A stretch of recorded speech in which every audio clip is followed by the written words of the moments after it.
Welcome back. Well, award-winning filmmaker Mira Nair is coming to the Jacksonville Library in a few weeks for a special presentation, part of the city's Jax READS initiative. Nair's acclaimed direction of the film The Namesake, based on the beloved book, is just one of her amazing movies, films like Monsoon Wedding and Salam Bombay and many others. Right now, the library wants everyone in town to pick up The Namesake and read it. It's part of the citywide Jax READS initiative, and see the movie, too. We're so pleased to have filmmaker Mira Nair on the line now with a preview of her talk at the public library. Mira Nair, a pleasure. Good morning.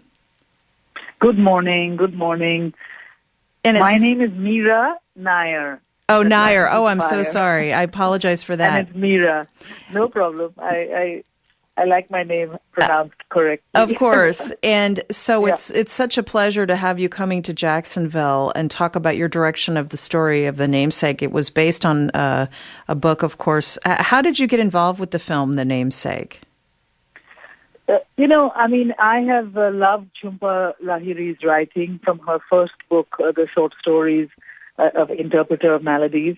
And I bought The Namesake as I would a fan, of the next book was The Namesake, and did not read it for about 6 months somehow. I was making Vanity Fair, the movie with Reese Witherspoon at the time. And suddenly, a few months into finishing Vanity Fair, I lost very unexpectedly a parent. My mother-in-law, who I regard really like a mother, in the New York hospital of malpractice. And it was my first experience of abject loss, and of bearing a person who is, not in her home, in a foreign country. She came from East Africa, and we were in the Siberian snowstorm in New Jersey where we buried her. And in that moment of incredible melancholy and confusion, I happened to pick up this novel, The Namesake, on my way back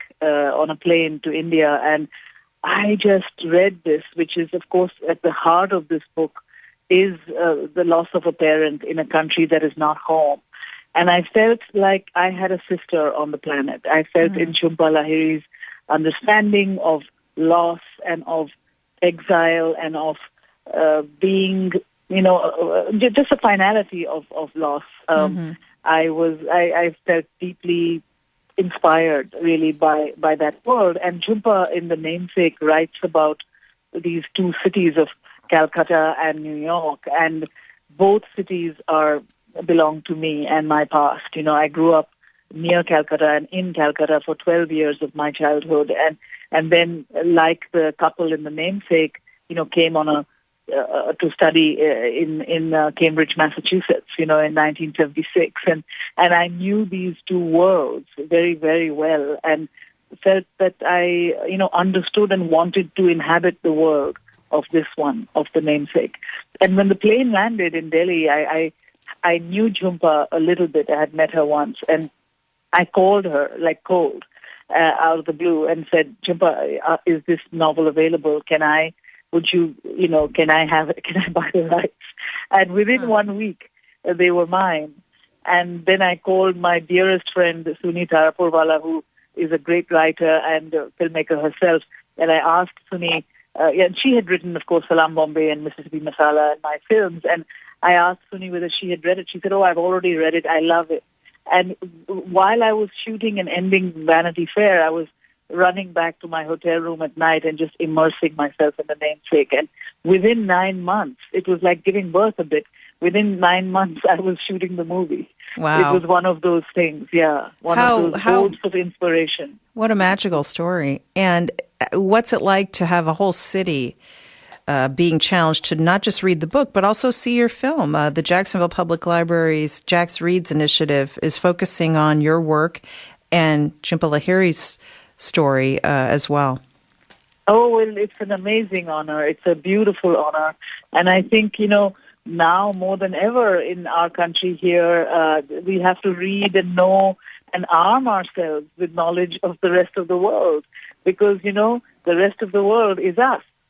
And in this time, when there are such schisms being drawn, such walls, literally and metaphorically, being put up between supposedly one kind of people and another, that is false. That does not contribute to any understanding of how the world goes. And so I'm especially happy that, Jacksonville will be reading, Jhumpa's remarkable story. And I have to say, seeing my film, which is in one, as a filmmaker, and I've made almost 20 films, when I look back, there are very few films that you can say, oh, this film is exactly pure, is exactly what I wanted it to be. And the Namesake, I'm very pleased and humbled, in fact, to say that it is exactly like I want it to be.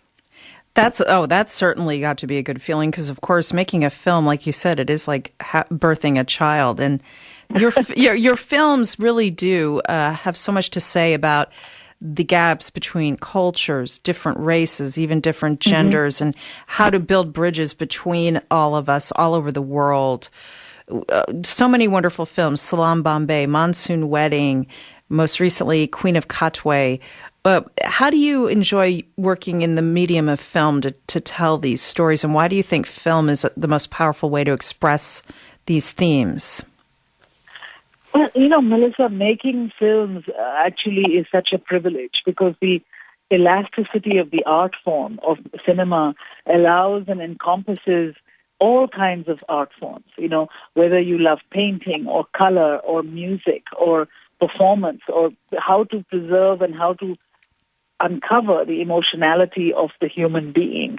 I mean, it allows all of that. And yet, one has to, of course, like any other art form or craft form, you have to arm yourself with the knowledge of how to distill, how to create that moment, how to create that world. So I feel, firstly, I feel really grateful that I found cinema when I was 20 years old, when I had the courage and the stamina to take the rejection that comes along with trying to make independent films. Yeah, You've got sure. to be almost spurred on when you're rejected because it's full of rejections in many ways. It's just also because it's such an expensive art form. You need often thousands, if not millions of dollars to make things like that. So you have to literally convince or con people to come. That is how the word con, by the way, has emerged, is from convince. Well, you were very successful at the con, weren't you? I mean, you did a good job. I'm a good conner. And I basically, and I've always somehow, I've been rooted in India, and which is sort of why I can fly in the world. But I've lived in this country. I came on a scholarship at Harvard when I was 18, and then I moved to New York when I was 21. And in those days, India was barely people could barely spell the word. I mean, they had no knowledge in this country, especially of India. And yet I didn't want to pander. I didn't want to explain constantly my country or my people or my culture. And yet I wanted to make things that inspired me or got under my skin. So that was an interesting, beginning because it's a seesaw. I was constantly between worlds, and then I began to use that confusion of being between worlds in my work. If you even look at Salam Bombay, which is about street kids in India, they are the ultimate outsider. They are the ultimate marginal people in our society there. And I feel very much akin to that outsider who is an insider, and both, And so that yin and yang, that seesaw between being from the outside looking in and yet being at home within is kind of very much, I think, become the cornerstone of my work. Of your work, sure. I'm so excited to even have our listeners hear this short preview of your talk, which is coming up in a few weeks. This is so fascinating, and you're such a wonderful artist. We thank you so much for giving us a few minutes of your time on the phone this morning. Thanks for being with us. Thank you so much, and looking forward to sunshine in Florida. That's right. I hope we have a good weekend for you. Acclaimed filmmaker Mira Nair. It will be an afternoon with Mira Nair, director of The Namesake and many other films, part of the Jax READS initiative. It's coming up Saturday, March 11th, 1 p.m. at the main downtown library, free and open to all. Visit jaxreads.org for more.